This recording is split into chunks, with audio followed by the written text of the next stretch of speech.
I'm having an artistic dilemma. I have two poems. One poem is older, and one poem I just wrote backstage.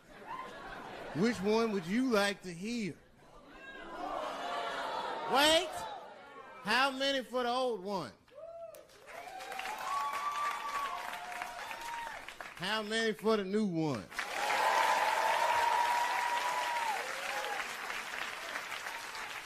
All right, so remember, if it sucks, you ask for it. One night at 3 a.m., I went to the corner store. I forgot why. Oh, that's right, I wanted a bite. I had the munchies because I was high. The store is owned by Mr. Fong, and every day he sees me, he does me wrong. He's Korean. Now, I'd never say I hate all Korean people. I haven't met all Korean people. That hate talks for savages. But even though I don't generalize, I do percentages and averages. So far, I hate 1 out of 5 Korean people I've met so far. So I come in the store. Hello, Mr. Fong, I say, and he just scowls at me and growls at me. Buy something. Hurry up. Now look, I'm not stealing in the least, but if you're shopping and you know someone's watching you shop, that shit'll make you look like a thief.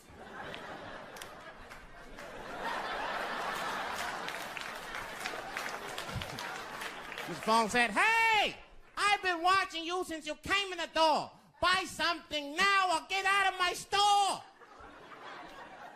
Now, I couldn't take it anymore. Hey, I said, raising my hand, get your fingers out of my face, Chinaman.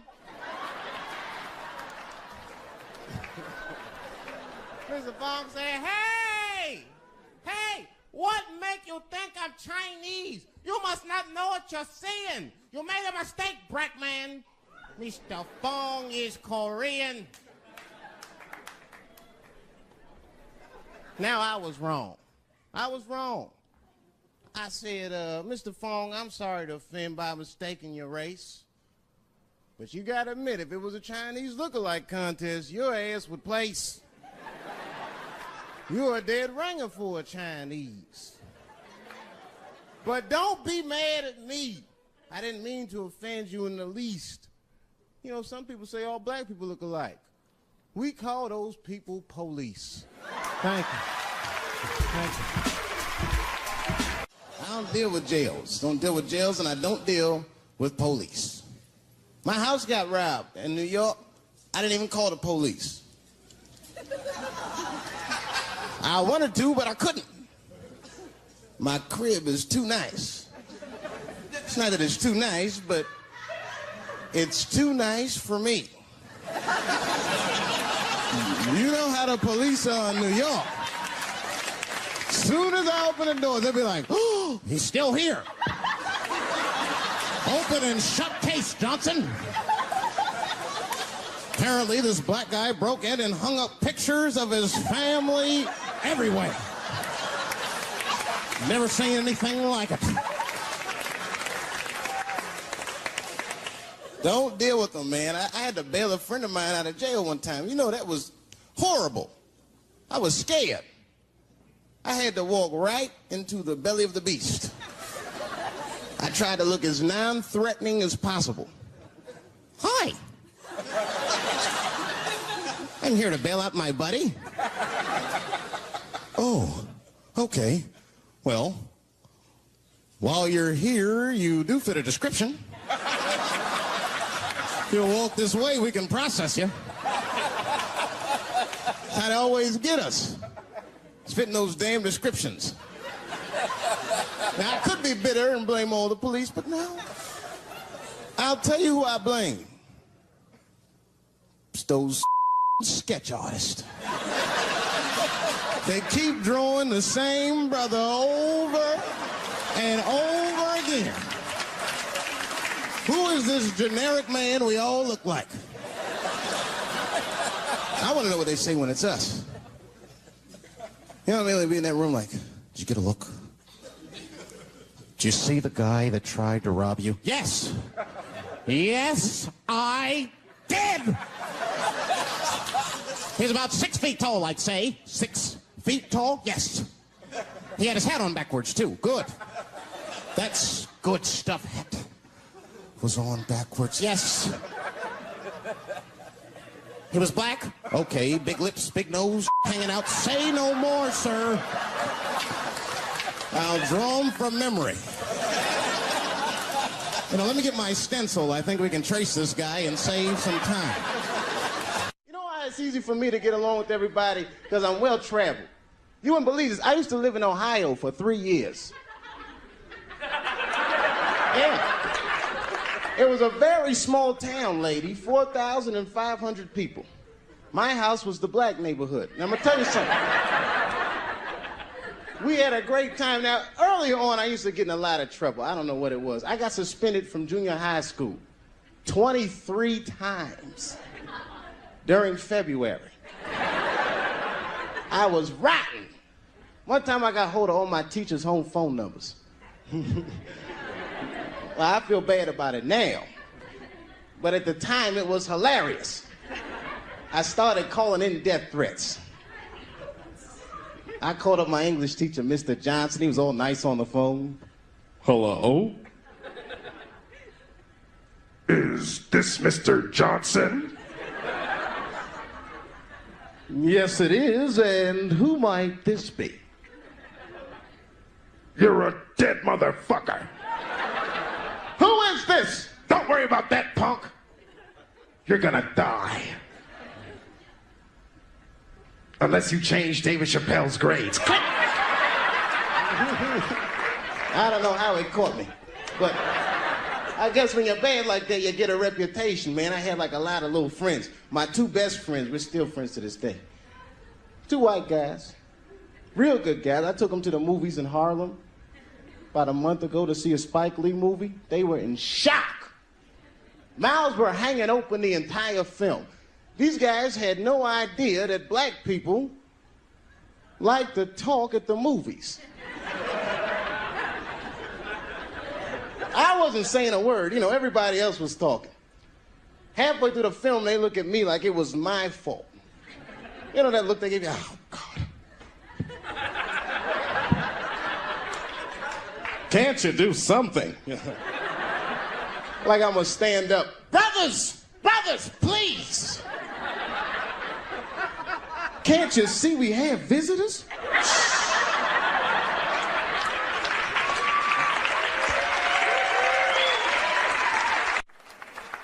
I'm serious. This one time racism saved my life, man. I was on a plane.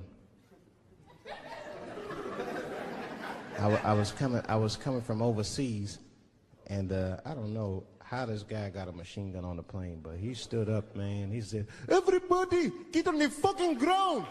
Nobody look at my face." I started freaking out.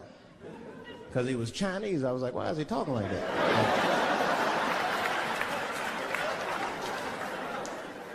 He was screaming and crying. I was the only brother on the plane. Well, I thought I was the only brother. I looked over, there was one other black dude. He was from Nigeria.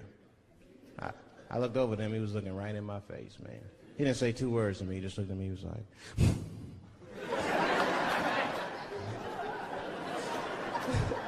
He didn't need to talk, I knew just what he was talking about. I looked right back at him, I was like...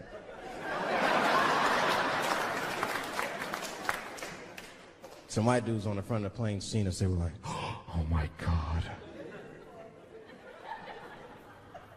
I think those black guys are gonna try to save us.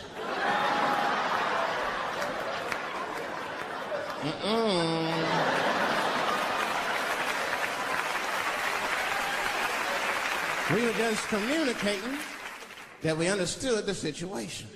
We were both seeing the same thing. What we understood was simple. Terrorists don't take black hostages. That's the truth. I have yet to see one of us on the news reading a hostage letter and shit. They is treating us good. We all chilling and shit. I'd like to give a shout out to Ray Ray and Big Steve and Jensen Newport.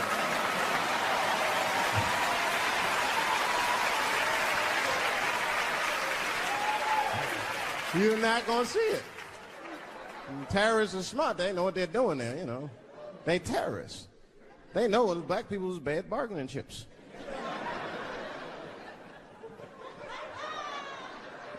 They called the White House and said, hello? We have got 5 black... Hello?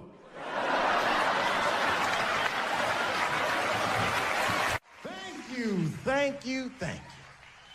I gotta tell you guys, that was a beautiful New York welcome. I was in New York City 3 years ago.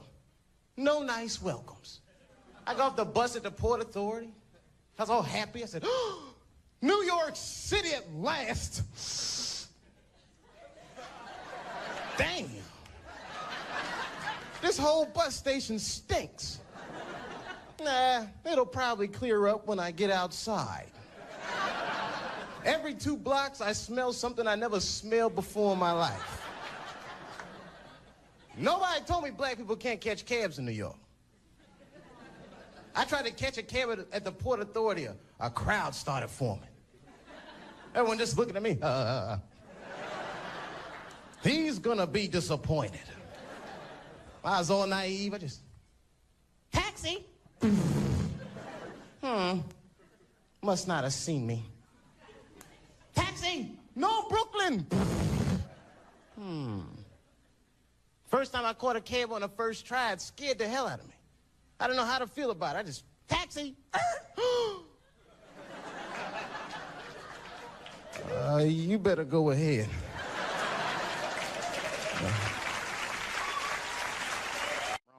People only see the surface. They see the division in our foods. Just because I eat chicken and watermelon, they think that that's something wrong with me. Let me tell you something. If you don't like chicken or watermelon, something is wrong with you, motherfucker. There's something wrong with you. Where are all these people that don't like chicken and watermelon? I'm sick of hearing about how bad it is. It's great. I'm waiting for chicken to approach me to do a commercial, nigga. I'll do it for free, chicken. It's the least I can do. They make fun of Latin people for eating, what y'all eat? Beans, rice, corn. Listen, that's not a reason to hate a motherfucker, all right? It's funny, but it's not a reason to hate. The only reason these things are even an issue is because nobody knows what white people eat. You've been very good at keeping that shit a secret amongst yourselves. I study white people. You don't know that. I'm writing a paper on you. Not even for school, nigga, just to do it, just to get, I'm just doing this independent research. I'm spending my money, that's why I'm working so hard. I follow you around grocery stores. They freak out. I just try to peek in the cart. They always say, get away from my cart, nigga. What are you looking at? Chicken and giblets are over there. You must be lost. These are vegetables.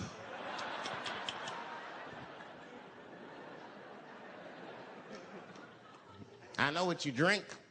See how quiet I got?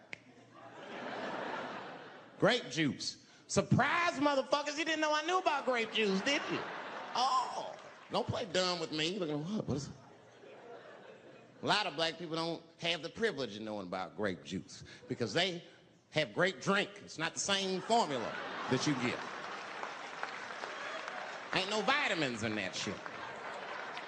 You might have one of your black friends over. Todd, would you care for a glass of grape juice? What?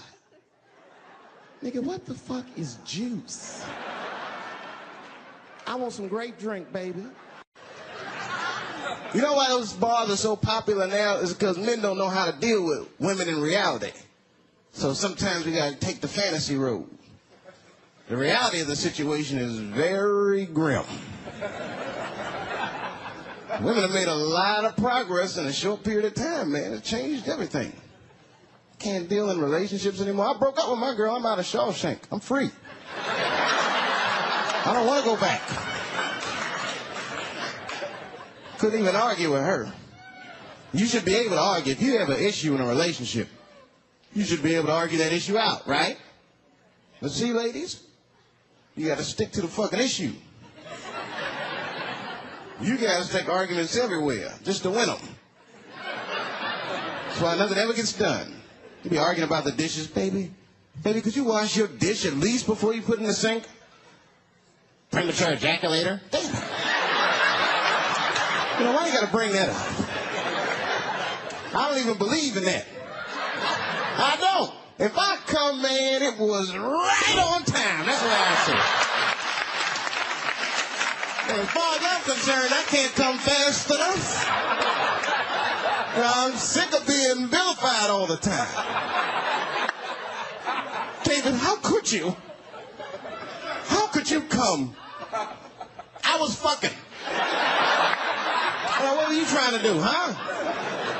Come? Well, I beat you. You gotta work on your time, baby. I'm down to a minute 20. They're mad at me because I have different goals and sex. I'm a speed fucker. Just trying to hit my best time. It's like the Olympics. And now for the dismount.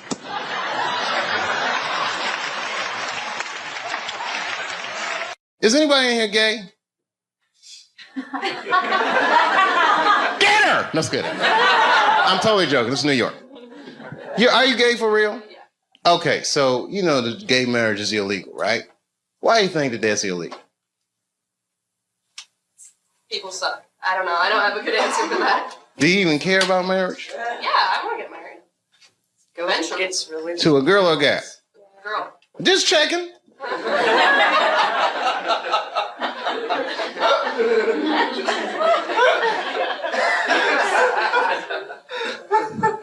Why do you think it's illegal? People are scared of change. Do you think so? Morality. Who said morality? Do you think so? I don't.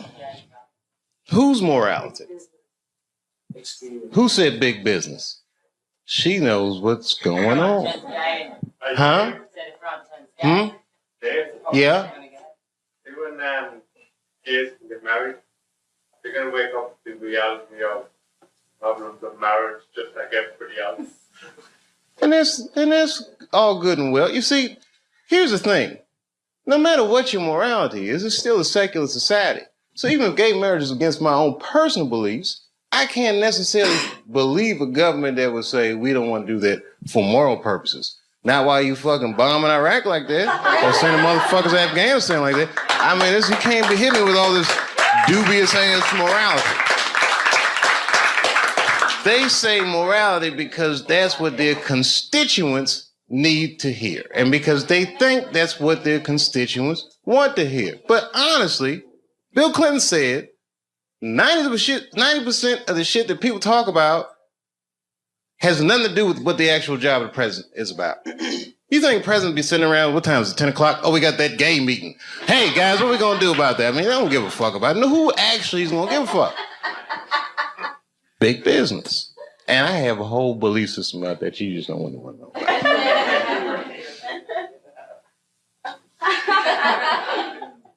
I'll tell you part of it. All right, it's a tiered, listen, marriage laws are fucked up in America. I don't think that the government should have that much say in actually how people devise a marriage, because a marriage, right, devoid of any kind of religious belief or emotion like love is a business contract, period and simple. And tons of people in Washington or legislative bodies, even guys like Elliot Spitzer that have wives or fuck prostitutes, live in loveless marriages. And they have these shits arranged because they're in such a high social stratosphere that they have to keep up a certain appearance. So why are they imprisoned by their own marriage? It's this form of economic slavery.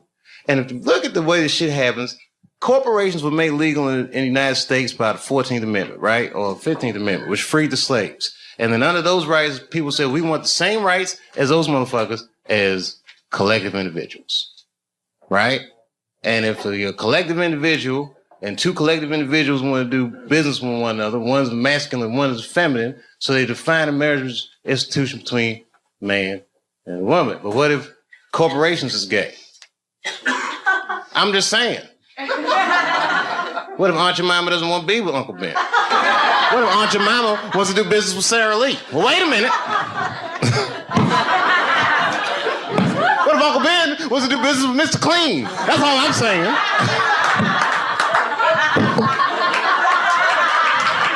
Guys, wait a minute. That's a little gay.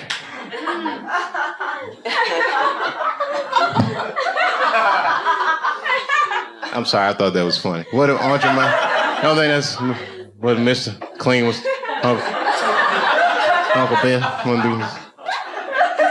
Maybe I should have picked different companies. I put myself in a bad position. I'm just joking around. You're like, we don't want to hear this shit. It's just a conspiracy theory. I believe in aliens too, bitch. How about that? They're coming.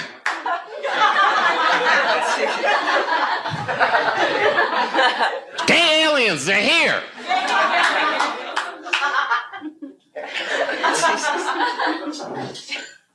All that shit, fake. World Trade Center, fake. You want to know who blew that shit up for real? I ain't gonna say that. You know, it's my own personal thing. I don't even want to say that shit. Yeah. You know who I think blew up the World Trade Center? Ashton Kutcher. America, you have been punked.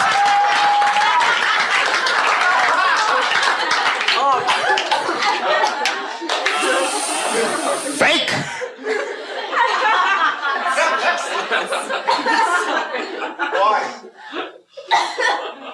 Why did he blow up the World Trade Center? I don't want to sound like a cynic.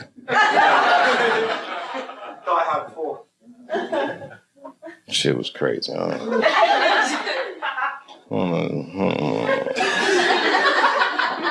don't know the truth, but I know who does.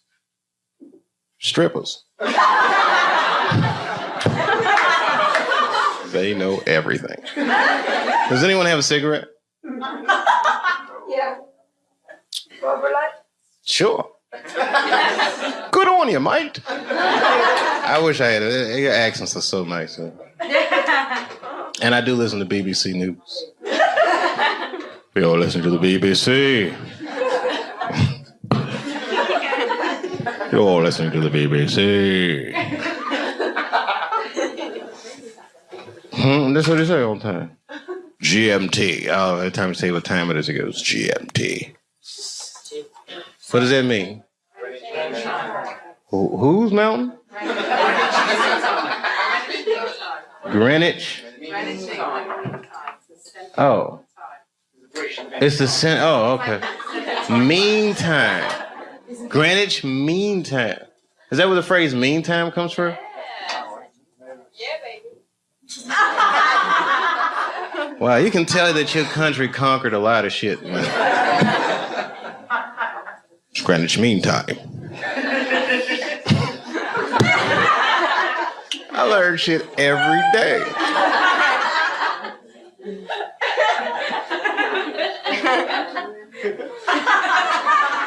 It's Greenwich Mean Time. Have you ever heard that before?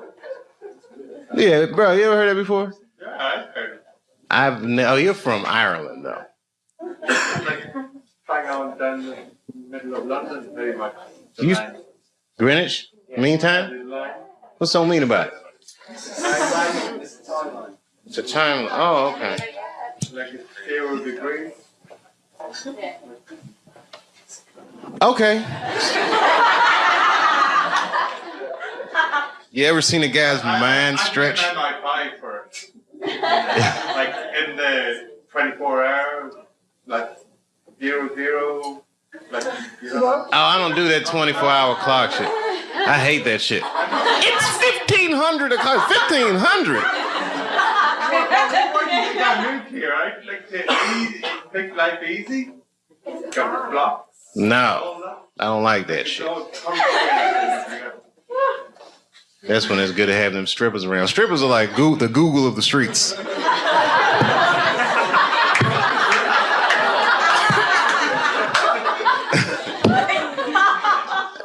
Never seen somebody answer so many questions without a crystal ball.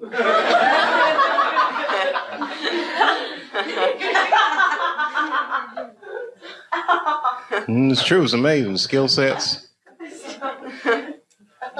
Girls be I'm an accountant, I'm a dog trainer, every goddamn thing. It's amazing.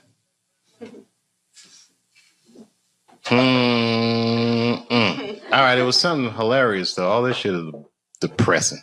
Ashton Kutcher didn't blow up those buildings, by the way. I don't want you to think. I'm not gonna put that on him. Huh? If he did, who was he pumping? American people. American person is one of the most lied to people in the world. That's our whole game with America. Because freedom is not a privilege, my friend. It is a fucking burden. Because a free person has to make choices all the time. And you can't make a good choice unless you have the information. And in America, it's not like China. You know in China when they had the earthquakes, you know what the headline was in the newspaper? What earthquake? They don't tell those people shit.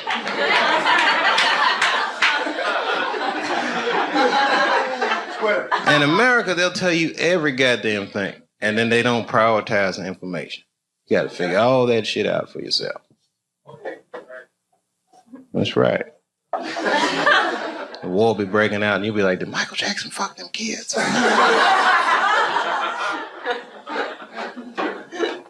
That gets shuffled funny. Dave Chappelle.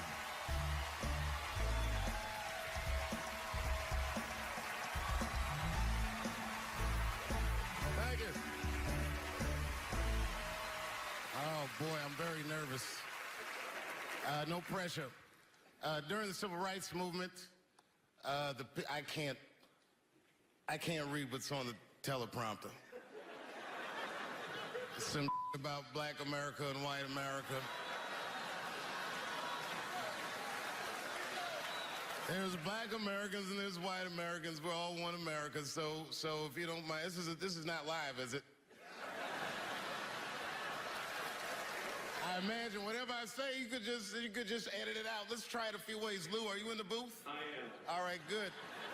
You know what, Lou? Let's just play around with it and see if we can get it right and get this clip package on, and then let me go home. All right? You got it. All right.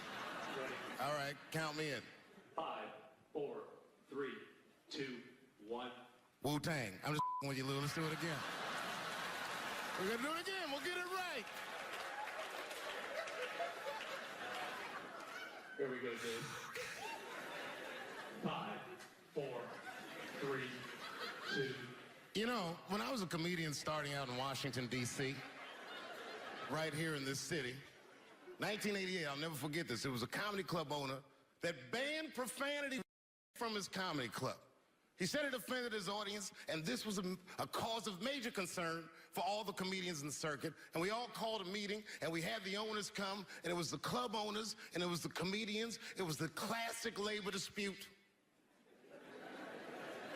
The club owners laid out their case. There cannot be profanity in these clubs because that offends people. And there's a comedian who's still a good friend of mine to this day. He lives right here in Washington, D.C. He stood up and he said, he's black, I should tell you because it's important to the story. He says, I use profanity because I live a profane lifestyle. He says, I don't have an insect infestation in my house. I have roaches.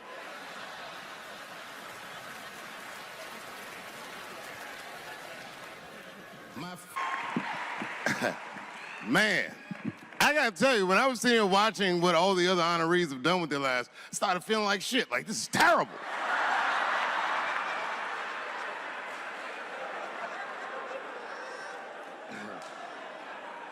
And then Bobo brought me up and started out good with that Ali picture, and then it just...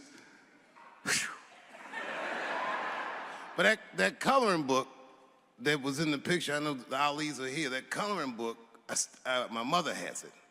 And Champ, he signed it. You know, the greatest, he signed it, Muhammad Ali. And his sparring partner was there that day. And his sparring partner signed it, said the next heavyweight champion of the world, Larry Holmes. And he was. And 2-year-old Dave Chappelle colored all in that shit and just ruined the book.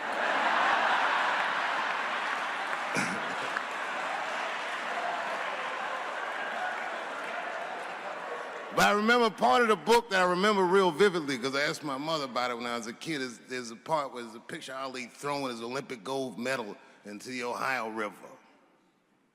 That's why it's so weird for me being here. You know, both my parents were very brilliant. My dad went to Brown in 1955. That's right. He told me at the time he was one of 3 black students. He said one of the guys got accused of a rape that he probably didn't commit, and the other guy killed himself, and Dad said, and I left. And see, that's what makes us Chappelle's great. We know when to quit.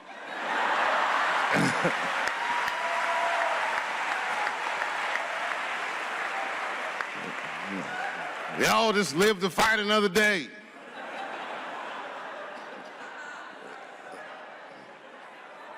I gotta say, I'm very honored to be here, and I'm very honored to be here with the other honorees. Really, I'm like very humbled by you all, the work that you do, and you all make me want to be better. All of you.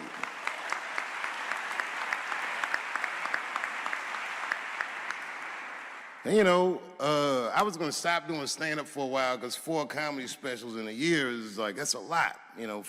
But you know, shout out to my colleagues in comedy. I just want to say that in a way, this for me belongs to my mother primarily, who was an African American studies professor, and a lot of the content that I say, she raised me well. I'm not an uninformed person. But also, you know, my colleagues in comedy, like comedians have been getting beat up pretty bad recently, and we're somehow nowadays expected to speak with the precision of attorneys or politicians. We are not. I always think of James Baldwin. You know, James Baldwin was one of my favorite writers because he managed to tell white people what they feel like to be around.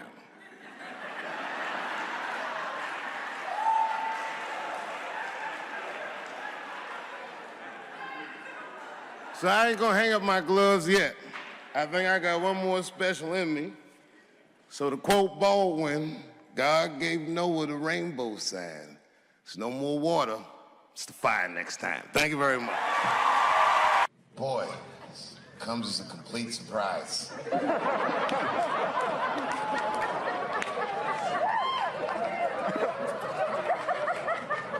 I mean, I read all the reviews, and they said so many terrible things. They were embarrassed for me. I had lost my way. It wasn't even worth watching. I hope all you critics learn from this. This is a teachable moment. Shut the fuck up forever.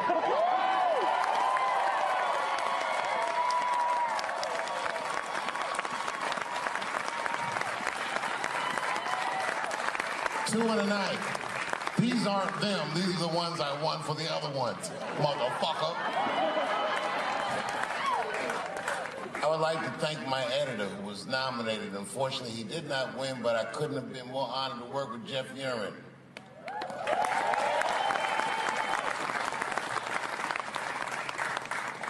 Stan Lathan has been directing television since 1968. Any show that I watched when I was growing up, he directed it. From Sesame Street to Sanford and Son to Good Times to Everything Black. And finally, you motherfuckers finally gave him an Emmy tonight. He deserves so much more, but I'm glad you came around.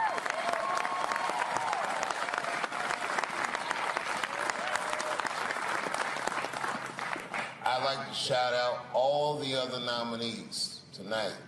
Tiffany Haddish and Patton Oswalt and Hedda Gatsby and Brother Mulaney. You guys are an inspiration to me, and I'm honored to be nominated with you. I'm sorry that you didn't win tonight, but who gives a fuck anyway?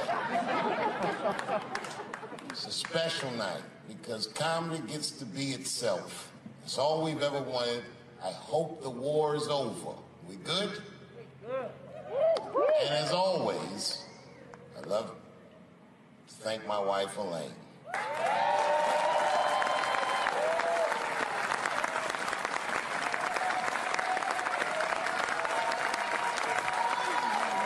That's right. Elaine has been with me for the last 25 years and had to endure the pains of living with the greatest comedian ever. See you on Monday. Thank you very much. Good night. Thank you. Thank you. I like not knowing what's going to happen. I like making memories. Sometimes I do all this crazy shit around my colleagues just so that they can tell their friends I did it. But rather than talk about myself, just briefly, I want to just talk about my genre. Stand-up comedy is an incredibly American genre. I don't think any other country could produce this many comedians. And unbeknownst to many people in this audience, I don't think there's opinion that it exists in this country that is not represented in a comedy club by somebody. Each and every one of you has a champion in the room. We watch you guys fight, but when we're together, we talk it out. I know comics that are very racist, and I watch them on stage, and everyone's laughing, and I'm like, that motherfucker means that shit.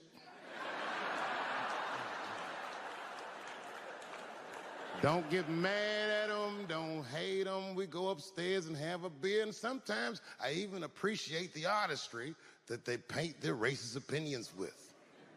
Man, it's not that serious. The First Amendment is first for a reason. The Second Amendment is just in case the first one doesn't work out.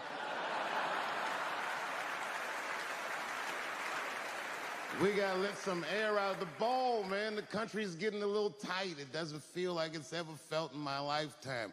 So tonight, I am honored that my colleagues are here in comedy and in music.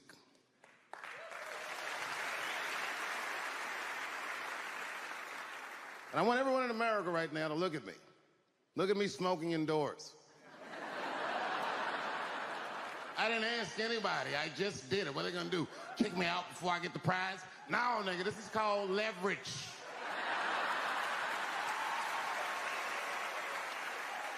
The thing that I liked best about tonight was that I saw so many people from different parts of my life, like friends that I grew up with here in DC, friends of mine from Ohio then and now, friends of mine from comedy clubs, all the fucking musicians that blew my mind. You guys have no idea how you inspired me. I want to give a special shout out to my OG, Tony Woods. Miles Davis has a quote. It's one of my favorite. Miles Davis said so much cool shit, but one of the things he said I always loved, he said, it took me years to learn how to play like myself. You know, he would watch other musicians and he would try to play like Dizzy or Bird, or all the guys who were great. Tony Woods was my Dizzy and Bird if I was a Miles. I was trying to play like you. You were the first person I ever saw do it absolutely right.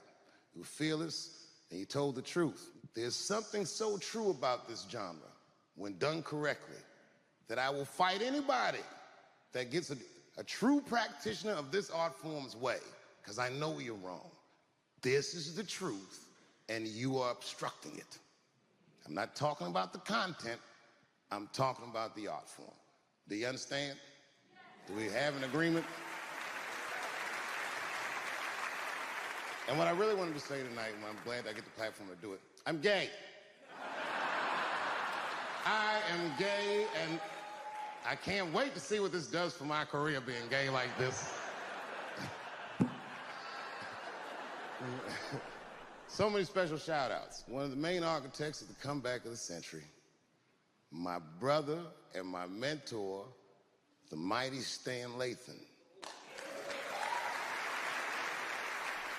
I never dreamed that I would be able to work with someone as great as you. These last 5 specials, straight fire. I wouldn't want to do another special with anybody else but you. So eat your motherfucking vegetables and live as long as you can, because we doing a few more of these bitches.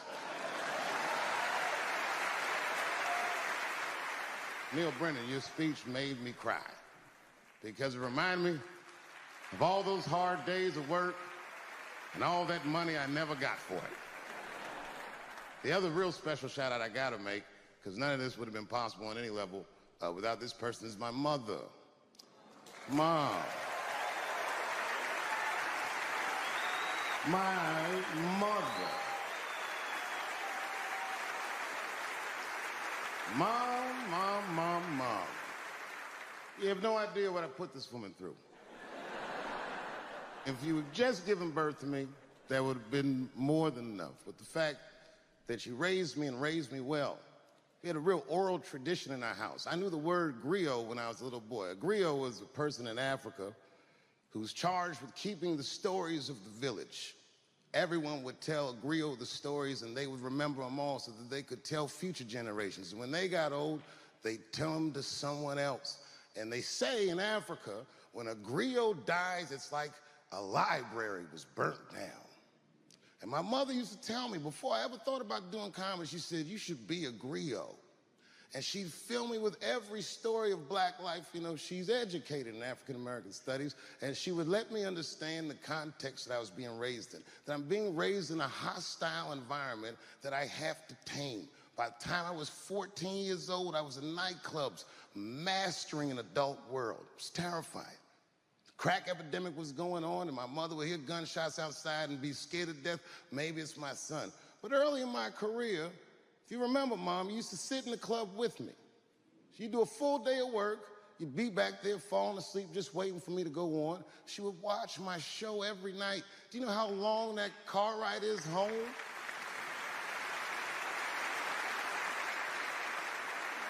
How many of you have ever heard your mother say, pussy jokes were a little too much tonight, son?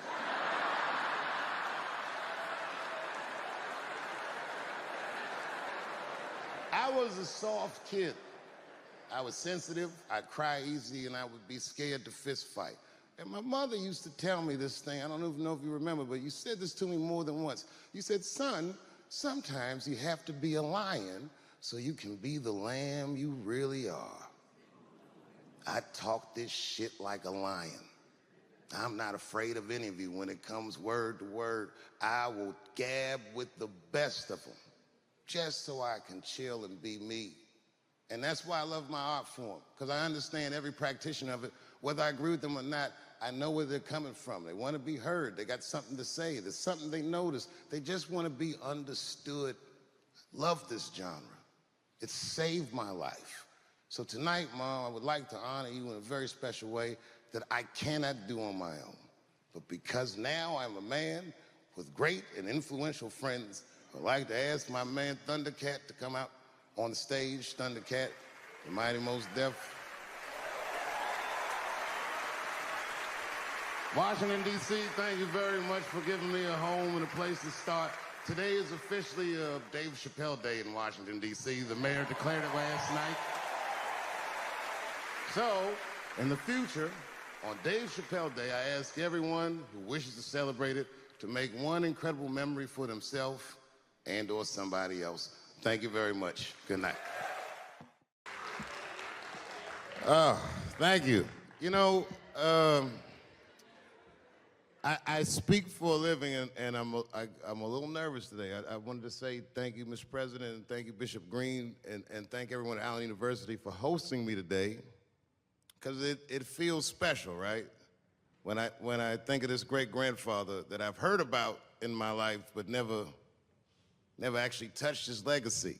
So it's like the product of his loins coming to meet the product of his work. And it's an important day for me personally.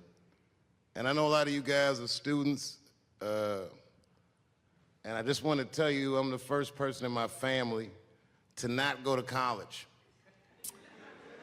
And as the president has told you, I've done outstanding in spite of that.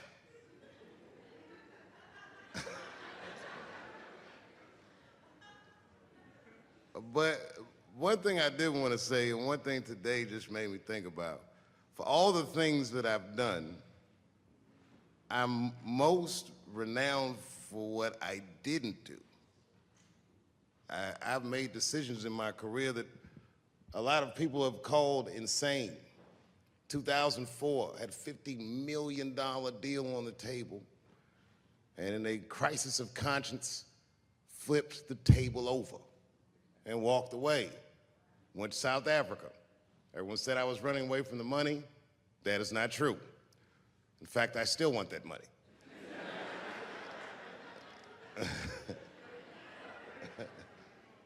The idea that I wanted to just share with you guys is the idea that sometimes you do what you think is best, whether anybody understands it or not.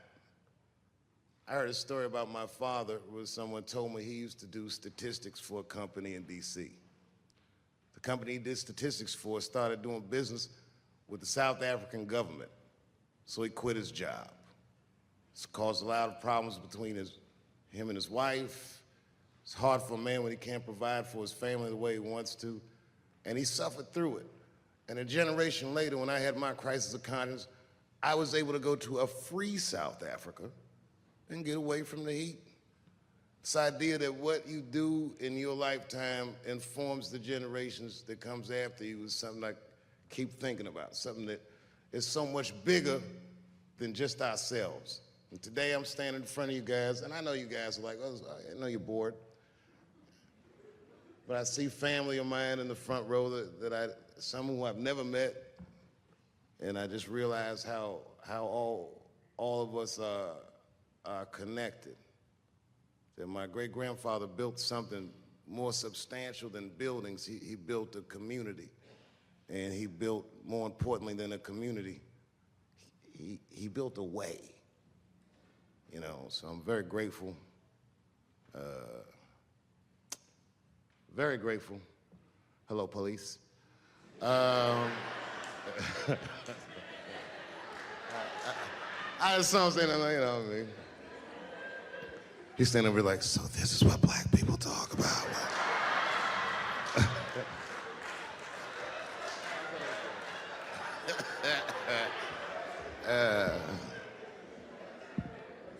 I just want you guys to remember, you know, that right now there's this thing where ethics aren't what they used to be. This idea that people are trying to replace the ideas of good and bad with better or worse, and that is incorrect.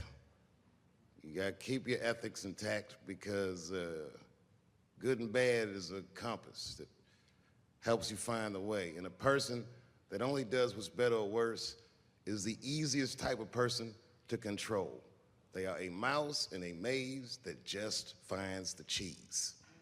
But the one who knows about good and bad will realize that he's in a maze. So, that being said, I just hope that all of you guys transcend whatever you see as your obstacles, and that you live outstanding lives, and that you stay connected to your communities because you have so much power there, and that you grow your communities and you diversify your communities, and that you don't let anybody tell you you can't or to be afraid. It's okay to be afraid because you can't be brave or courageous without fear. The idea of being courageous is that even though you're scared, you just do the right thing anyway. So in 2004, I walked away from $50 million, and in November, I made a deal for $60 million. So,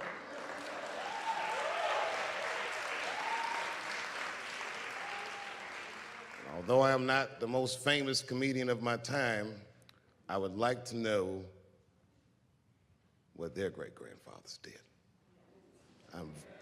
I'm very proud today. Thank you very much.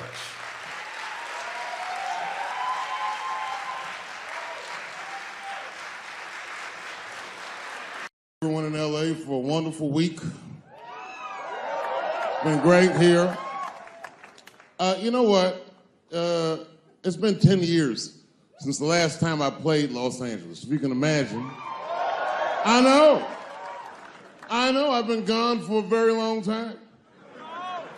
And unbeknownst to you, it was a difficult 10 years. I'm not going to take you through all the agony I've been through, but it was tough. Some of it you might have seen. I don't know if you ever saw on TMZ the big headline, Dave Chappelle drunk on stage in Detroit. Well, if you saw it, I wasn't drunk. I had smoked some reefer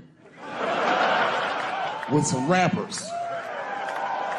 Yeah. I don't know if you know anything about hanging out with rappers, but their weed is very strong. Stronger than what I was accustomed to. The article goes on to say I was booed off stage, which is also incorrect. I was booed. I did not leave. It was a long bump. It was a fucking nightmare. 2 puffs of weed, that's all it was. 2 puffs. I never had that happen where I take 2 puffs of weed. I looked at the guy next to me, I was like, I'm gonna bomb, nigga, I can feel it. And that guy called my name, Dave Chappelle. Niggas was like, you know, normally when you do a comedy show, you guys don't know what it looks like up here, but niggas be looking up at you like. That's how the show started. It didn't take long for their faces to switch up, like, what the fuck? I started looking amongst themselves. So I knew I wasn't doing good. I don't remember what I was saying. It just took one person to break the ice. It's a black lady with the Ford Motor shirt on. She stood up suddenly. Fuck you, Dave Chappelle. I said, excuse me? She said, I worked all week for this shit, and this show sucks.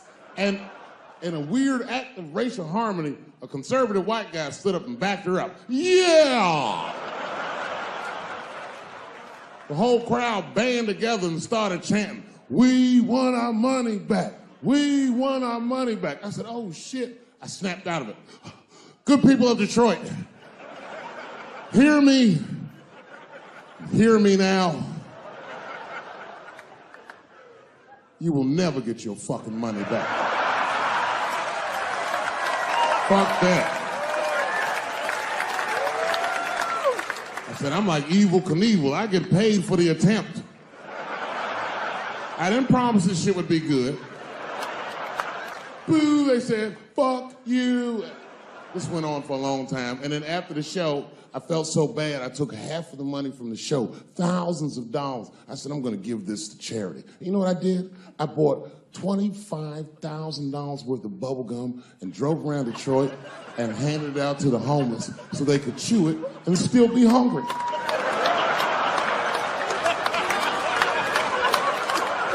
I was very mad at Detroit that night. Because not only did I bomb, nigga, I had to go back to the very same room the next night and do it all over again. Fucking nightmare. That would be like if you were having sex with a woman and for some reason, this would never happen, but for some reason, she had a mouse trap in her pussy. You get caught in the trap. And then you gotta fuck her again tomorrow night. I'd still do it, but you know, I'd be careful the next time. The old mouse trap in the pussy trick, eh? Fool me once.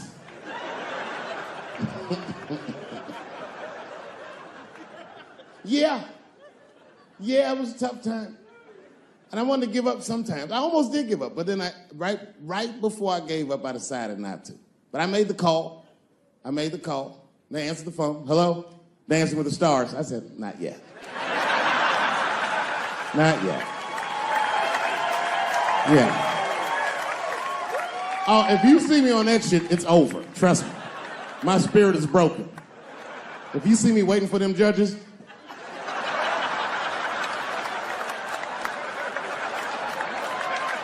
getting critiqued on my cha-cha, fuck that.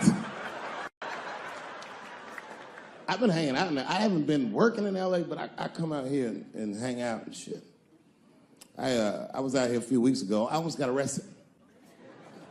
I'm not bullshitting. This happens to a lot of black people. What happened was, I was coming out of one of those nightclubs in Hollywood, and my friend saw me. I guess I was wobbling or something. So he just rolled up. It was a good friend of mine. He was like, hey, Dave, give me the keys. And I was like, all right, nigga, just take the keys. And I got in the passenger side of my car, and he drove it. And it was fine, just talking. chopping it up. And then on the 10, the blue and whites hit us. Now I should tell you, the friend that was driving me was black, which really doesn't have anything to do with the story, other than to let you know there was fear in the car.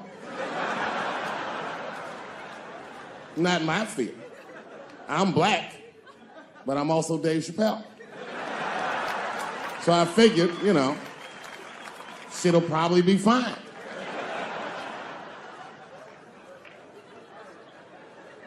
Traffic stop started off on the right foot. Cops came up to the driver's side. Hi, how you guys doing? And he recognized me immediately. Oh, Dave Chappelle. And I looked at my friend like, we getting out of this shit. And then he says, you know, you guys were swerving in the lane. Do you mind just stepping out the car for a second? Still no cause for alarm. I looked through the rearview mirror. The body language of the arrest looked good. He was talking. So then I started fucking with the radio. You know, traffic stops going good if you listen to the radio when someone else is outside of the car. But then when I looked back in the rearview mirror, something had gone horribly wrong. That motherfucker's back there like. And the next thing I knew, they were stuffing him in the back of the car. And I thought, you know, when anybody would think of a situation like that, oh my God, what is gonna happen to me?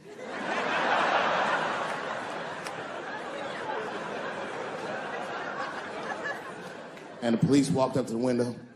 Mr. Chappelle, we had to arrest your friend. He refused to take our breathalyzer test. I said, that motherfucker.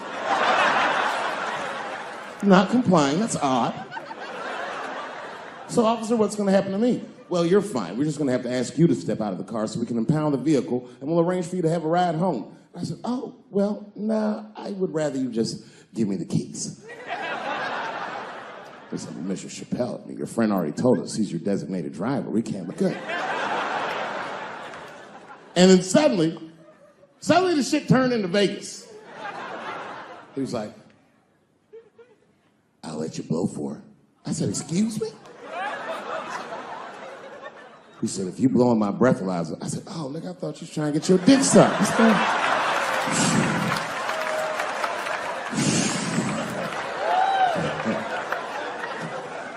If you blow in my breathalyzer and pass, I'll give you the keys to the car.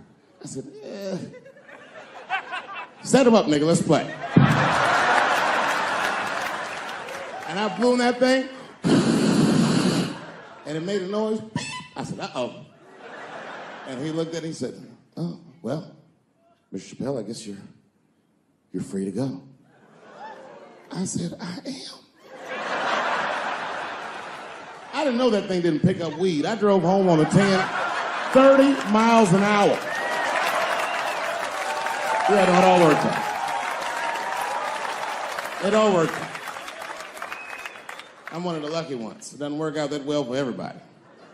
I saw that videotape of that lady that got beat up in L.A. in the traffic. You see that shit on rush hour traffic? They beat a black woman's up. It was so fucked up it didn't even go to court.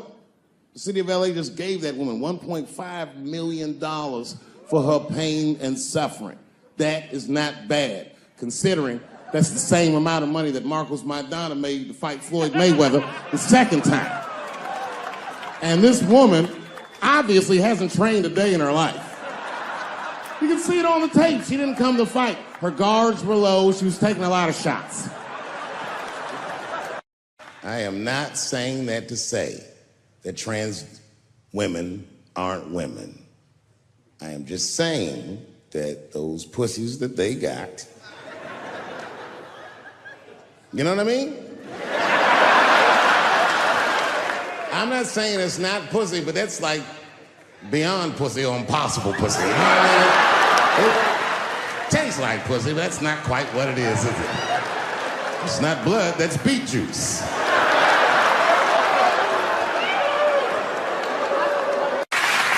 But I can't say the word faggot. And she said, because, David, you are not gay. I said, well, Renee, I'm not a nigger either.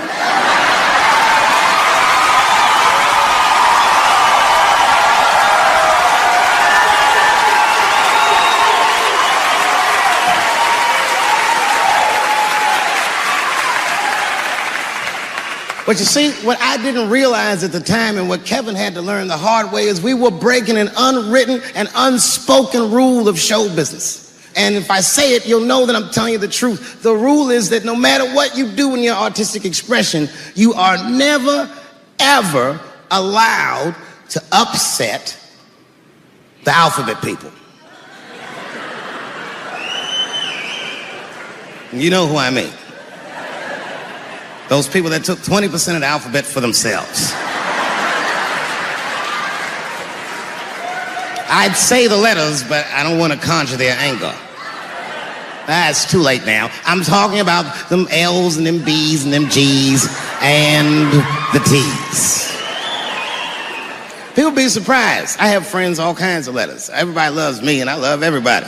I got friends who are L's, I got friends who are B's, and I got friends who are G's. But the T's hate my fucking guts.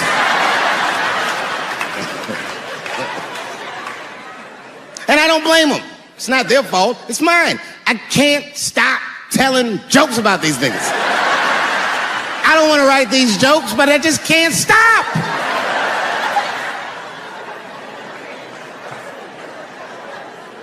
You know, you hear all those letters together all the time, LBGT, LBGT, and you think it's just one big movement. It's not.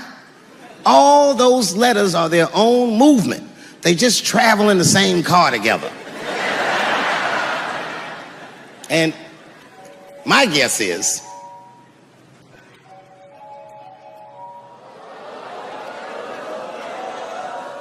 what is this, high school? This nigga probably got a babysitter or something. Go on and answer your phone, nigga. Just get that shit out of here. I'm in the middle of something important.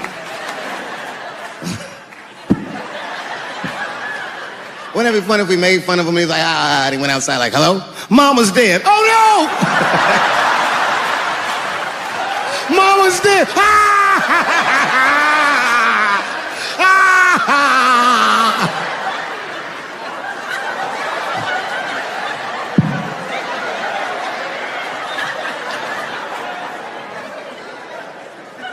That was a weird time phone call, wasn't it? It's like his phone is gay.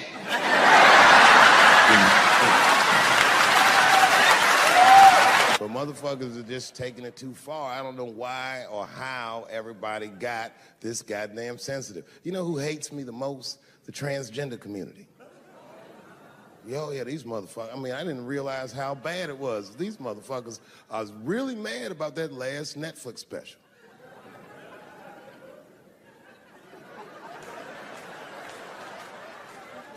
It's tough, man. I don't know what to do about it because I like them.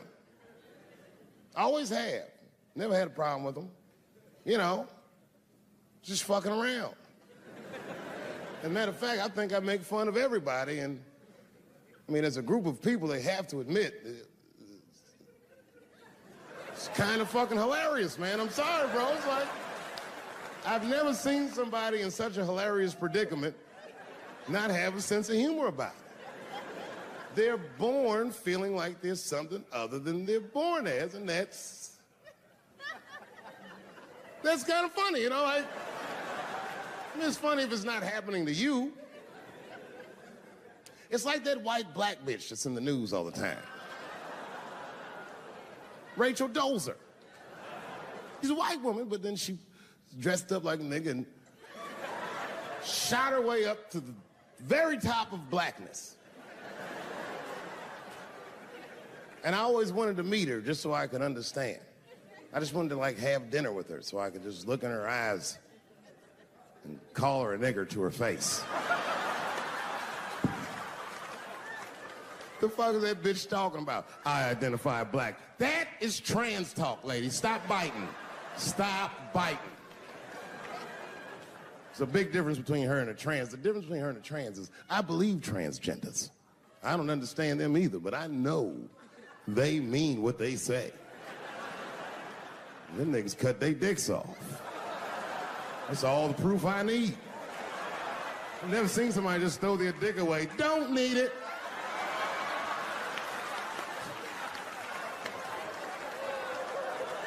I don't understand, but I believe you and I support your decision, motherfucker. But how far is Rachel willing to go? What is Rachel willing to do so that we blacks can believe that she believes she's actually one of us?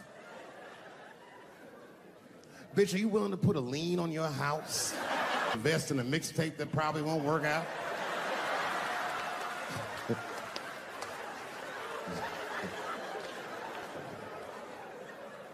She didn't even change her name. Didn't even change her name. Her name is Rachel. I can't believe in that name. If you want my support, you're gonna have to change your name to the blackest shit I've ever heard. Bitch, you're gonna have to change your name to Draymond Green.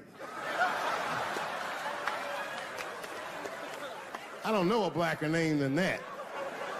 That shit is black on paper. If you type Draymond Green into Airbnb, that shit will log off automatically.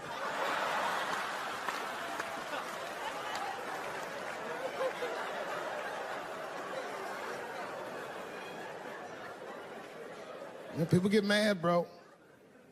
People get mad about everything I say. I was doing a show. I was in Portland, Oregon, and I was checked in a hotel under the name Charles Edward Cheese.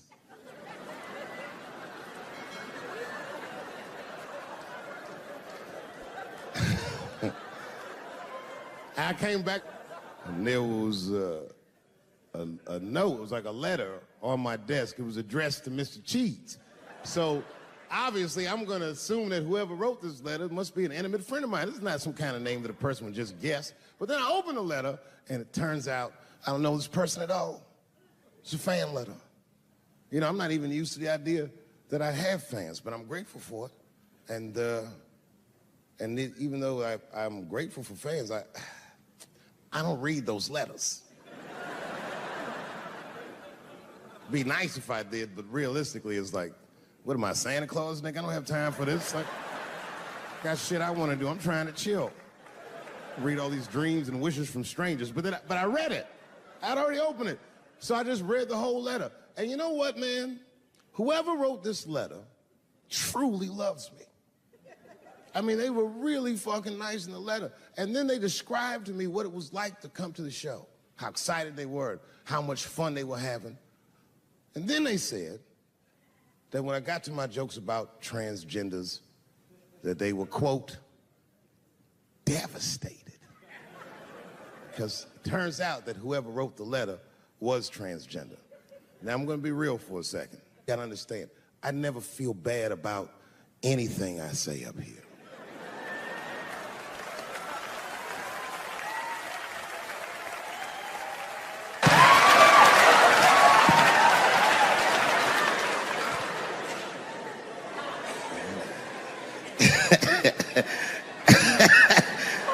Like I was saying, my guess is the G's are driving that car. That makes sense to me, because there's white men in the G's. And these people are trying to get around discrimination and oppression. And you know how white dudes are. We know these roads. In fact, we built these roads. The rest of you buckle up. We'll get you to where you want to go. So the G's are just driving the car. Of course, next to the G's in the passenger seat is the L's. Everybody likes the L's, except for the G's. I don't know what that's about. I just know the G's don't like them that much.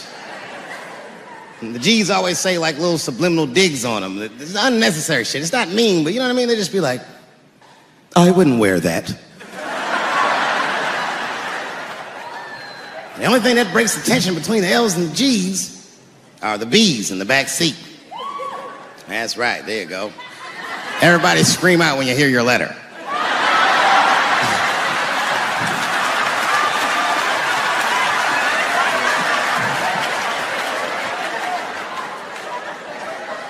If it's one thing that the L's and the G's agree on, is that the B's are fucking gross.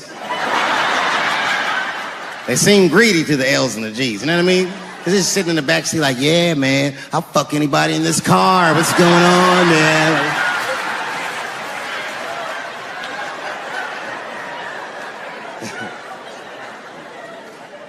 And sitting next to the bees, all the way in the back seat by themselves, looking out the window. That's the T's. Everybody in the car respects the T's, but everyone also resents the T's. It's not the T's' fault, but everyone in the car just feels like the T's are making the trip take longer.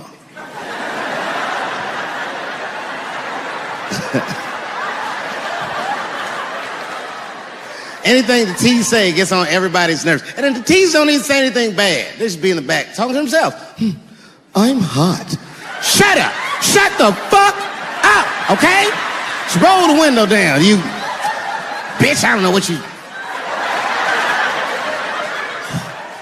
What? Just said I was hot. Can you pull over at the next exit? I need to use the restroom. There is not a restroom for you for 4 states, nigga. Will you just shut the fuck up so we can get where we're going?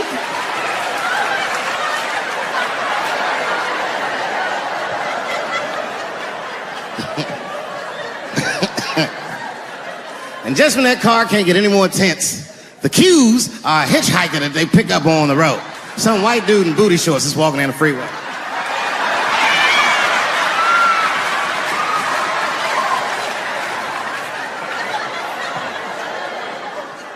G's see him.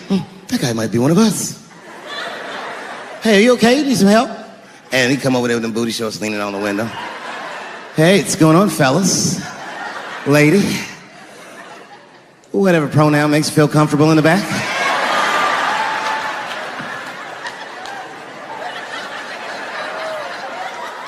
Yeah.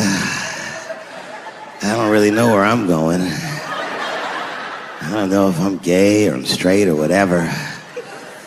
All I know for sure is that I really want to get in this car.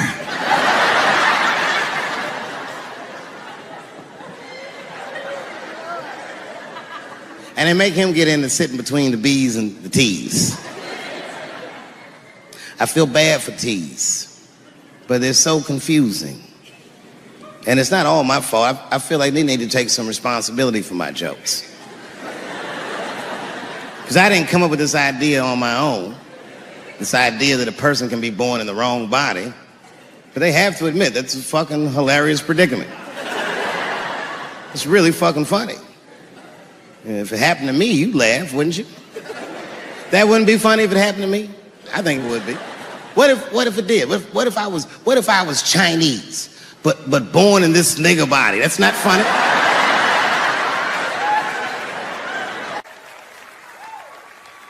And I would never admit this to you if I hadn't locked your phones up.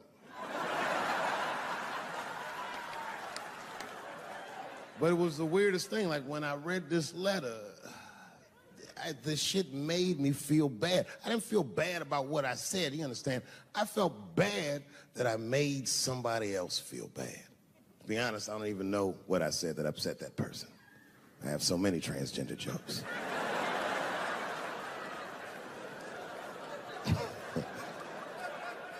But I feel like it was probably this joke I'm about to tell you right now. And it's not even that bad of a joke. It's a true joke. I mean, it's not true, but I had read in the paper that Caitlyn Jenner was contemplating posing nude in an upcoming issue of Sports Illustrated.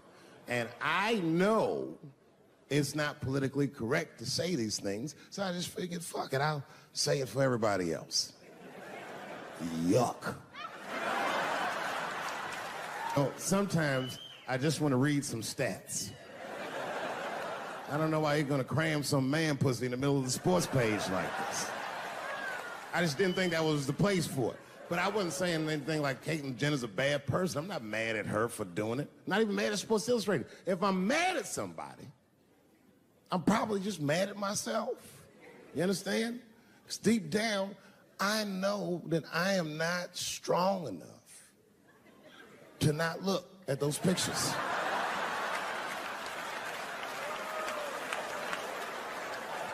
And I don't think I'm ready to see what she's trying to show me. So Caitlyn, God damn it, if you go through with this thing,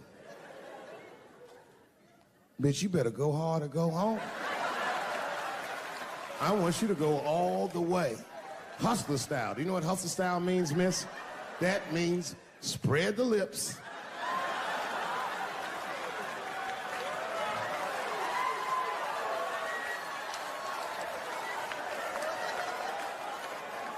I hope she spreads her lips and there's an itty bitty dick inside. Ah!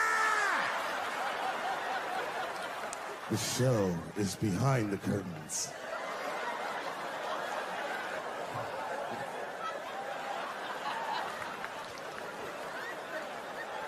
I don't know what I said that upset that person.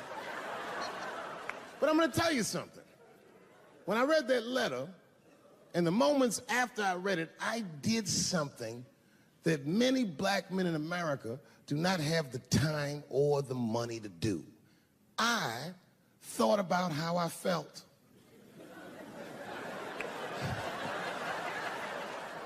I asked myself a very basic question that I don't think I ever directly contemplated. I said, man, Dave, if you're writing all these jokes, do you have a problem with transgender people?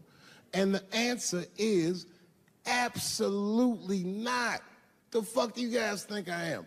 I don't understand all the choices that people make.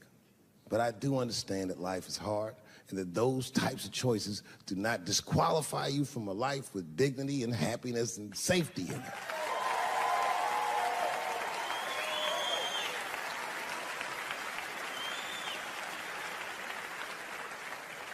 But if I'm honest,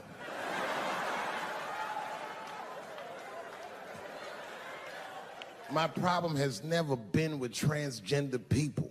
My problem is transgender people. I just feel like these things should not be discussed in front of the blacks. It's fucking insulting, all this talk about how these people feel inside. Since when has America given a fuck how any of us feel inside?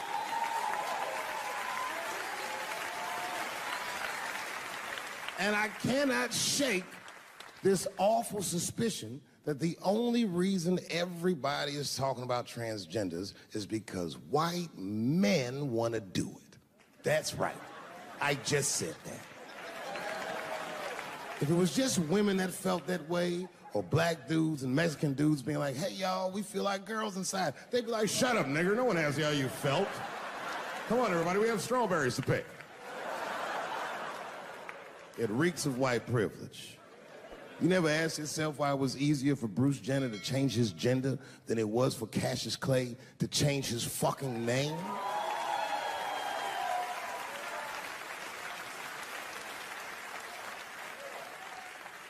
And if I were to be brutally honest, the only reason I ever been mad at the transgender community is because I was at these niggas for 6 songs straight. I had no idea. And then the lights came up and I saw them knuckles. I said, oh no! And everybody was laughing at me. Hi, world star. I said, why didn't you say anything? And then I heard that sultry voice. I didn't say anything, Dave Chappelle, because I was having a wonderful time. And I wasn't sure how you'd feel about it. I said, you knew how I'd feel. And she said, I'm going home. I don't want any trouble from you. I said, home?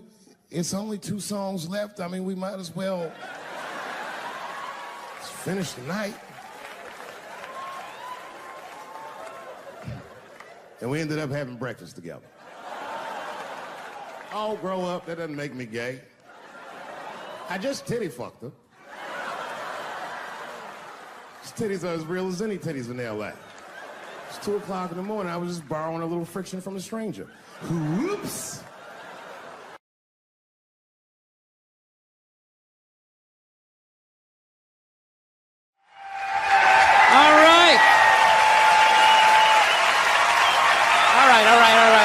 All right, everybody, so, I want to get a gun. I do. I really do. I never had that feeling before till I moved out to Los Angeles. This city just messes with your mind, you know? It's overpopulated, technically doesn't have a water supply, right? The dollar's crashing. Shit keeps you up at night. You're just thinking, what am I gonna do when the zombies come? Right? Start reading up on shit. Get some powdered food, plant some zucchini, get a windmill, right? And that's all well and good, but if you don't know how to fight, all you're doing is gathering supplies for the toughest guy in the block. Right? Just thinking about that. What am I gonna do? Some dude turns me upside down, starts shaking the gold coins out of my pockets. I gotta get a gun. So I'm on the road, right? I'm in Reno. Great gun town. So I go down to their little gun store, right?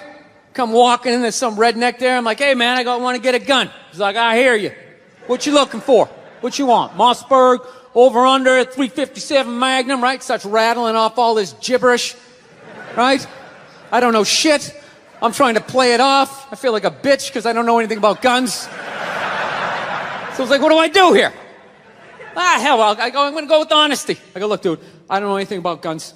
They terrify me, but I'm worried about the zombies. All right?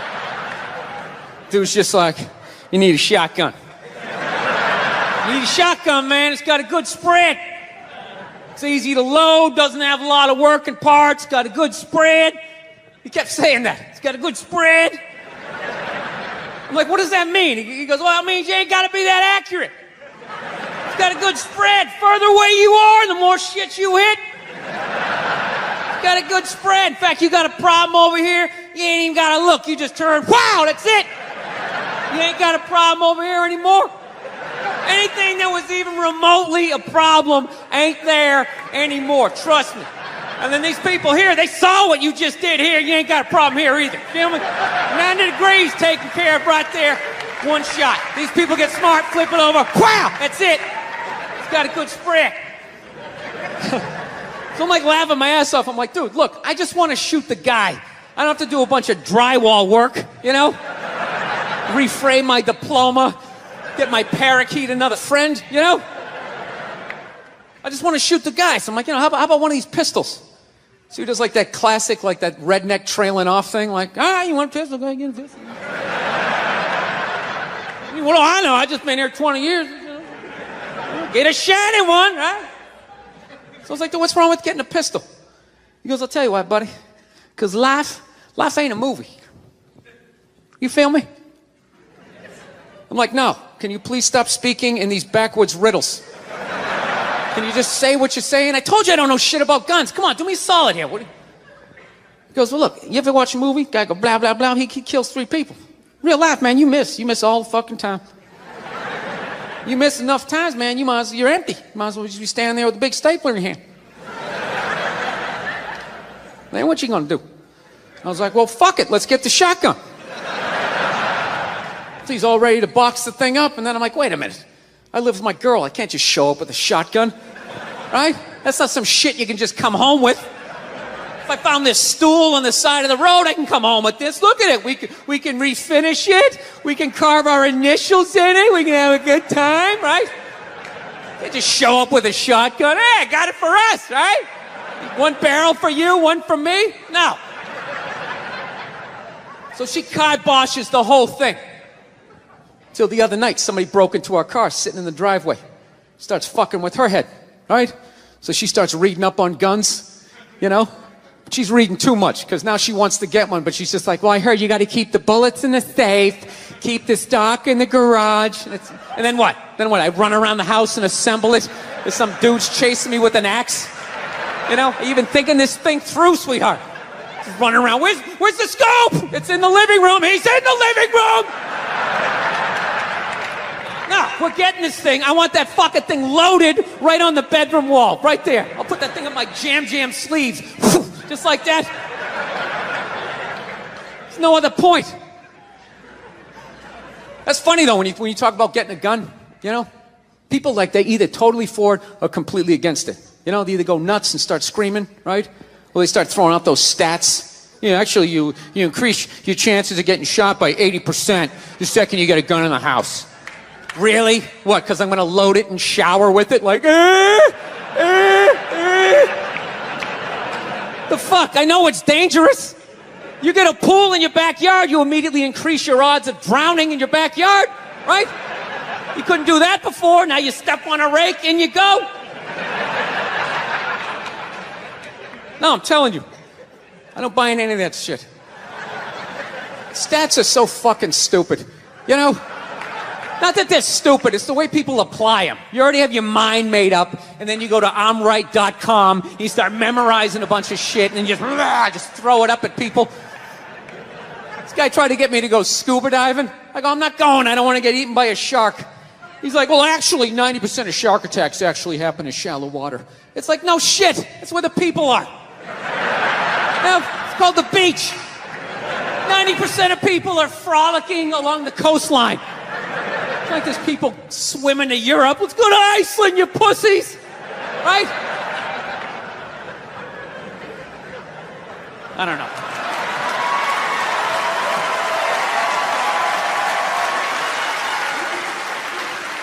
I hate guns, personally. I can't stand them. Yeah, but I have several. I don't want them, but I feel like I need them. Don't forget where I live. I live in Ohio. And anyone that knows anything about Ohio knows that even the word Ohio is an old Native American word. It means, literally, land of poor white people.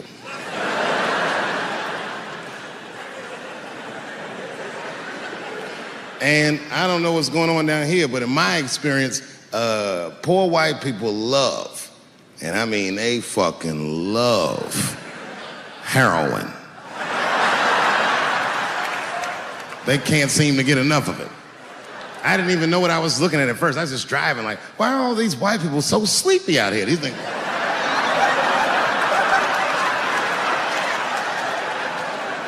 It's really bad.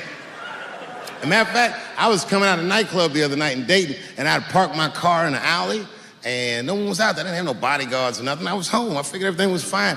And as soon as I opened my car door, all by myself, suddenly one of these heroin-addicted whites just pops out of a trash can. It scared the shit out of me. I screamed, ah!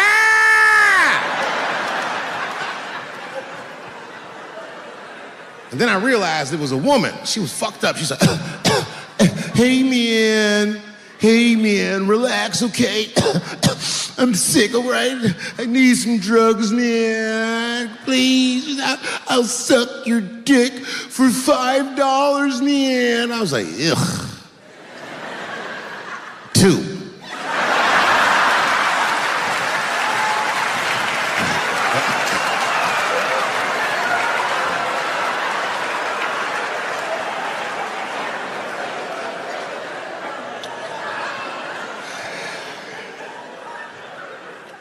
Obviously, I'm joking. This opioid crisis is a crisis. I see it every day. It's as bad as they say. It's ruining lives. It's destroying families. Sadly, you know what it reminds me of, seeing it? It reminds me of us. These white folks look exactly like us during the crack epidemic.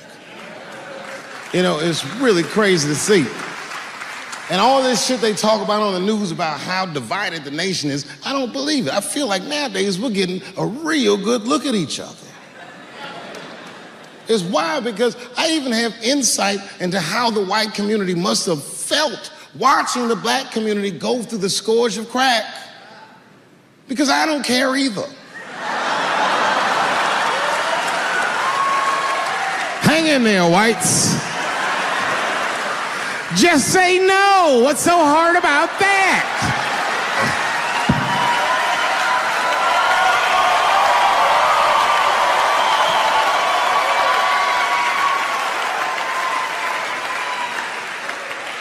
Remember when y'all said that to us? But it's okay. There's no grudges. Now you finally got it right. Once it started happening to your kids, you realize it's a health crisis. These people are sick. They are not criminals. They are sick.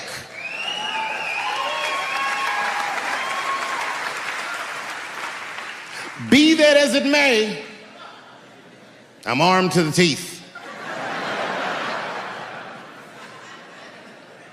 First gun I bought was a 12-gauge shotgun.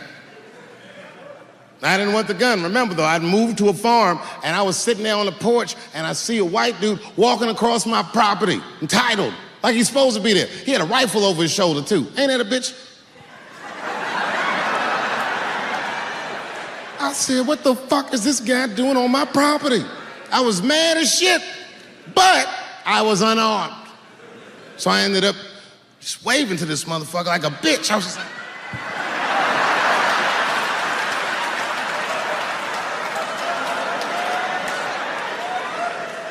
And as soon as he got far enough away, I ran to my car and sped to Kmart. This is in a rural white area. And remember, I was nervous because the guy was on my property, I'm black, and I was sweaty. You know what I mean? And I ran to the gun counter, black and sweaty, sweating and black, and I looked up at the nigga, I was like, I look like a slave or something. I said, I need a gun, immediately, like that. Just like that. The guy didn't answer, no questions. He just grabbed a 12-gauge shotgun, handed it to me. I'd never even held a gun before. I'm not a dummy. I'm like, well, I need some bullets too. And the guy reached under the counter, put 2 box of shells on the counter. He said, all right, buddy, which box do you want? I didn't know. One box had a picture of some ducks on it. The other box had a picture of some deer. I said, well, what's that box with them ducks? He said, oh, that there's birdshot. And then he goes just like this, I'm not exaggerating, he goes, that won't kill a man.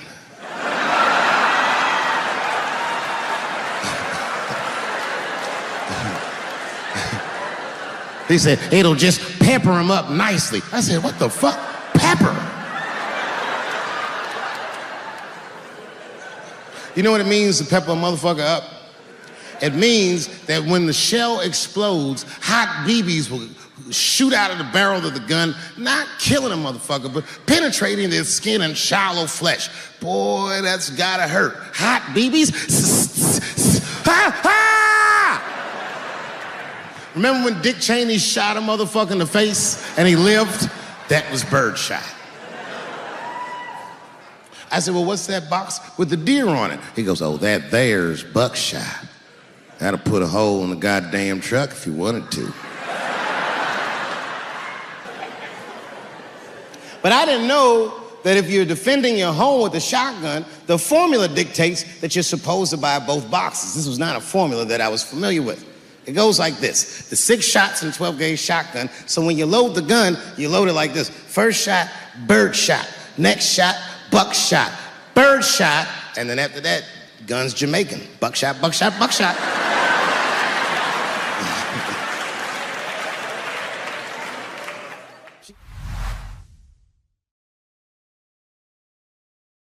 You know, when I was growing up, I was probably about 8 years old, and at the time, we were living in Silver Spring. Yeah. Yes.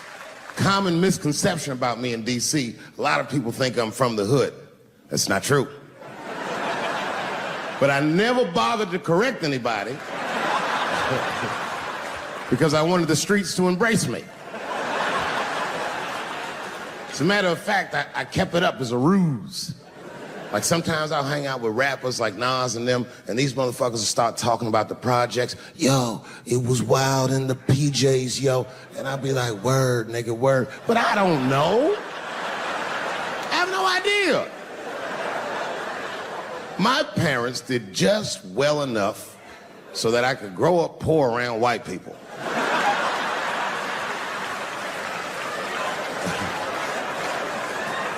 And to be honest, when Nas and them talk about the projects, nigga, I used to get jealous because it sounded fun. Everybody in the projects was poor, and that's fair. But if you were poor in Silver Spring, nigga, it felt like it was only happening to you. I know the pain of that first sleepover at a white friend's house. And you come back home on Sunday and just look at your parents like, y'all need to step your game up. Everything at Timmy's house works. Remember the first time you saw that? In a cold winter, and you'd be at a white friend's house and see the motherfuckers in their living room without their coats on?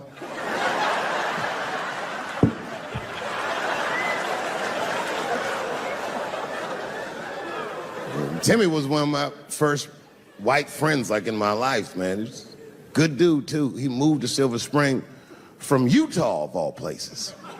I guess his family was affiliated with that Mormon church they got down there, and me and him used to hang out.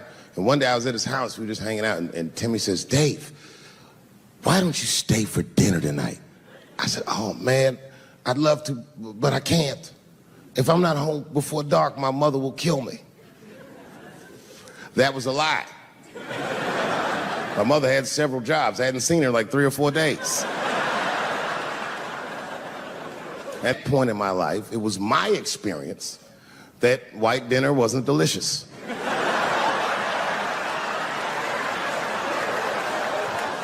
I'd rather go home and fry some bologna or some shit like that.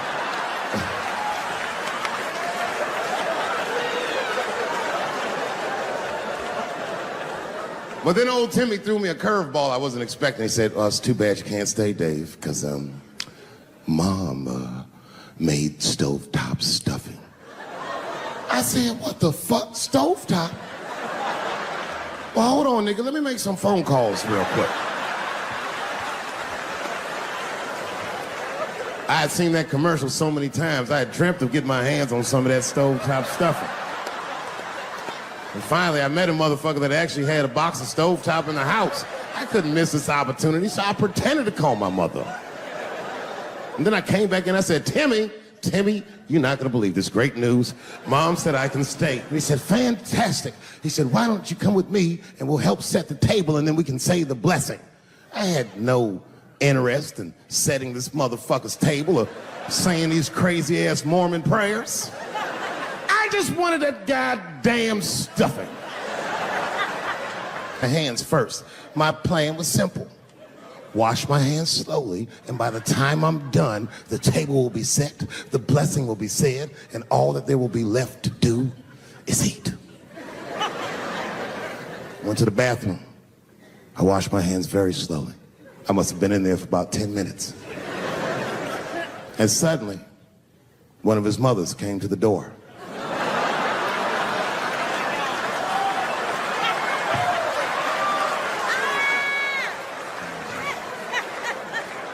She was like, "Hi, David, right?" I said, "Yes, ma'am." She said, "Timmy tells me that you're planning on staying for dinner." I said, "I hope that's not a problem, ma'am." She says, "No, it's no problem. In fact, we'd love to have you. It's just that we weren't expecting company. And I'm afraid there's not enough stovetop stuffing for everybody." So I kicked her in the pussy. Bam! Ladies and gentlemen, I told you I'm dope, nigga. I told you what I was gonna say and you still didn't see it coming. And that's why I make the big bucks.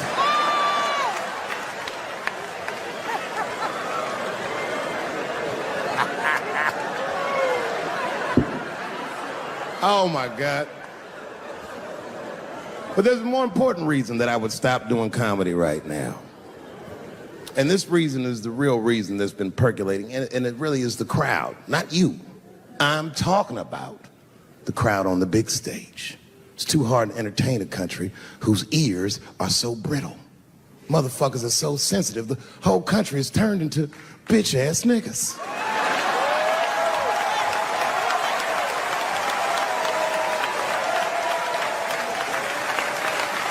Everything you say upsets somebody. You know, I can remember when it all started. It was when I was doing Chappelle Show. When I was doing Chappelle Show, I used to do the show, and then on the weekends I do like concerts and shit like that. So I'm doing a concert, and there was a couple in the front row, beautiful couple. The wife was obviously Asian. You could see it in her face.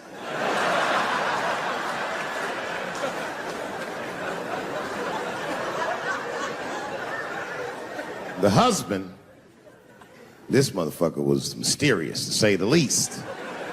couldn't quite pinpoint where he was from. Caramel-colored fella, very nice hair, but he could have been from anywhere. Bangladesh, Mexico. I can't guess with a nigga like this.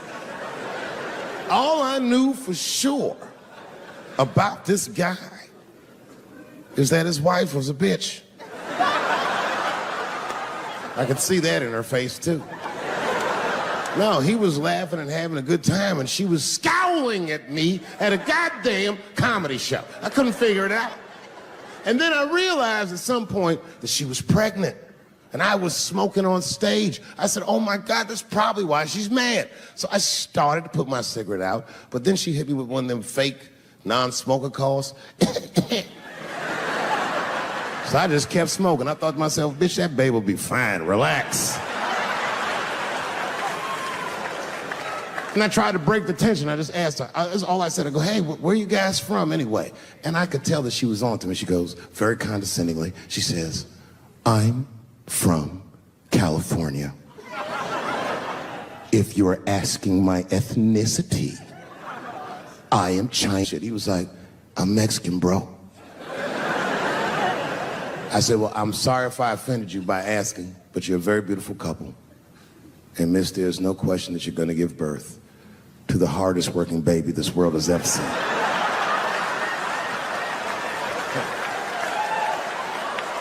That's not a bad joke. She got very upset. She got up to leave immediately, but she didn't just leave. She had to take one last dig at me on the way out. I will never buy one of your fucking DVDs again, Dave Chappelle. I said, ma'am, with all due respect, Chinese people don't buy DVDs.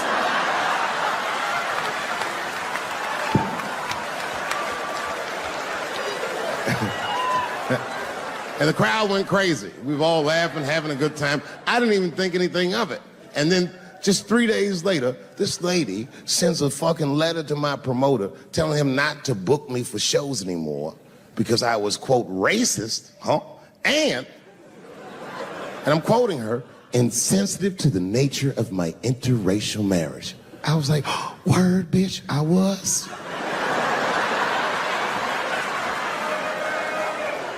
If she would know that I myself am in an interracial marriage.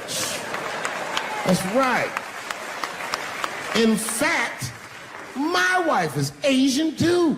Surprise, bitch, I'll see you on Thanksgiving.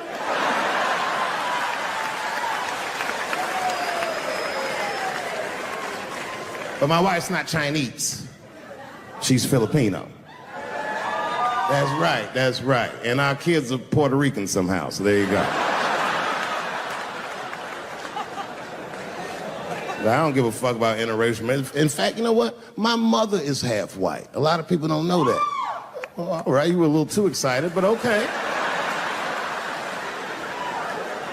A lot of people don't believe me when I say that, but it's true. You can't tell looking at me, but if I grew my hair out, you would think you was at a fucking Cat Williams concert. My shit is beautiful.